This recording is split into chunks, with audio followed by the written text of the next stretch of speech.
Samori Touré was born in 1830 in the upper Niger Valley, in a region that would one day become Guinea.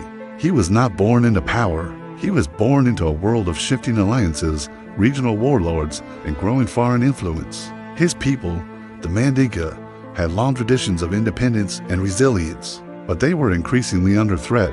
When Samori was still a young man, his mother was captured during a raid by slave traders allied with the powerful Sis clan. That singular moment, the abduction of his mother, would ignite a fire in him that would shape the course of West African resistance. For decades to come, he negotiated her release not with violence, but with service, offering himself to the very captors who took her.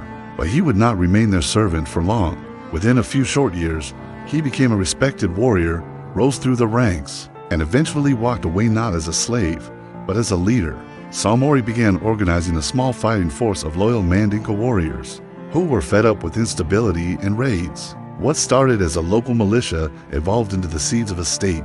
He promised his people safety, unity, and dignity, and unlike so many regional rulers of the time, he delivered. His charisma, discipline, and sense of purpose began attracting thousands. He was not born into royalty, but he moved like a man who had been chosen by destiny. By the 1860s, he had established control over key trade routes between present-day Guinea, Mali, and Sierra Leone. He declared himself former military leader, but soon adopted the title of Omami, a religious designation signaling not just political dominance, but spiritual leadership as well. He understood the power of symbols, and he used Islam to unify his people, create law, and give divine legitimacy to his empire. Samori Touré built what came to be known as the Wassoulou Empire, a centralized and expanding state that combined military discipline with Islamic governance. He established a standing army, divided into infantry and cavalry, and armed with imported rifles mostly acquired through trade with the British and other coastal powers. He trained his soldiers rigorously, instilling loyalty, order, and tactical innovation.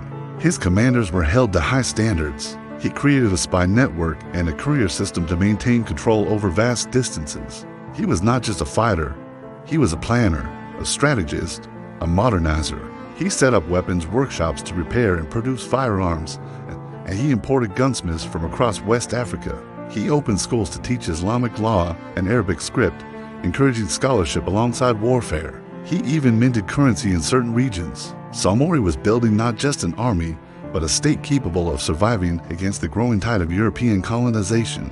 When the French began expanding aggressively into West Africa in the late 19th century, Samori stood almost alone as a meaningful obstacle. By 1882, they had begun encroaching on his borders, seeking to control the lucrative trade routes and natural resources in the region. But Samori had been preparing for this confrontation for decades. He didn't merely react, he strategized. He avoided direct engagement when it didn't suit him, using scorched-earth tactics to deny the French supplies and shelter. Entire towns were evacuated and relocated if necessary. He mobilized his armies across hundreds of miles with stunning speed, relying on interior lines of communication that allowed him to strike unexpectedly and vanish before the French could regroup. When cornered, he feigned negotiations only to buy time, regroup, and strike again. The French, armed with superior artillery and European discipline, were stunned by the tenacity, mobility, and coordination of Samori's forces. He was not fighting tribal skirmishes, he was waging organized warfare on the scale of a modern state.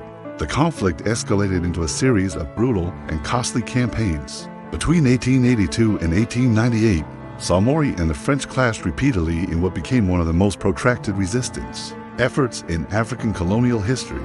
While many African rulers surrendered early or allied themselves with colonial forces for survival, Samori chose a different path: total resistance. His empire became a fortress. When the French took one capital, Bissindougou, he simply moved his administrative center deeper into the interior.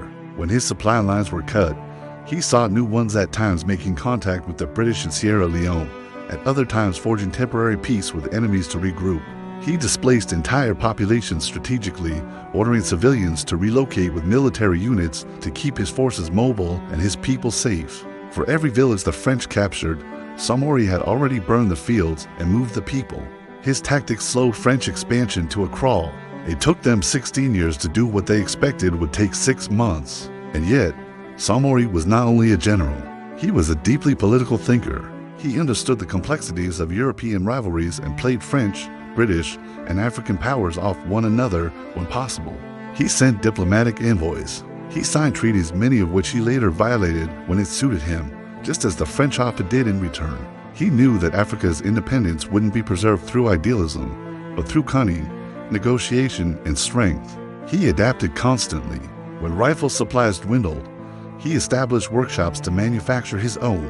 When desertion threatened the army, he reorganized units to be tied to specific communities to increase loyalty. He even experimented with new agricultural systems to feed his army and civilian base, understanding that without food, resistance was impossible. His vision for independence was not romantic, it was logistical, practical, and deeply grounded in the needs of statehood. But even the most brilliant resistance has limits. As the French consolidated their hold over West Africa and secured greater reinforcements, they began closing in on Samori's strongholds. His territory shrank under the weight of relentless pressure. Rifle supplies became harder to acquire. His people, exhausted by years of war, began to fracture. Some regional leaders defected. In 1898, while attempting to retreat and regroup yet again, Samori Touré was finally captured by the French near the upper Congo River. They exiled him to Gabon, where he died in captivity in 1900. His death marked the official end of the Wassoulou Empire, but not the end of his legacy. Today, Samori Touré is remembered as one of the most formidable anti-colonial leaders in African history. His resistance lasted over 16 years, longer than many European wars, and forced the French to divert enormous resources just to contain him. He proved that African states could organize modern armies, execute complex strategies, and maintain sovereignty in the face of overwhelming odds. He exposed the lie that colonization was swift, bloodless, or inevitable. His life is still studied in West African schools, and his face has appeared on Guinean currency as a symbol of national pride. His grandson, Ahmed Sékou Touré, would later become the first president of independent Guinea in 1958, carrying the family's legacy of defiance into the modern era. Samori Touré was not just a warrior. He was a builder of systems, a student of geopolitics, and a master of mobility. His empire rose not through lineage, but through merit, ambition, and relentless effort. His refusal to submit became a blueprint for future liberation movements across Africa. He showed that resistance was not only possible, but honorable, that an African man could challenge an empire and remain unbroken in spirit, even in exile. Long after his death, his name carries weight, not because he conquered endlessly, but because he dared to say no when the world demanded surrender.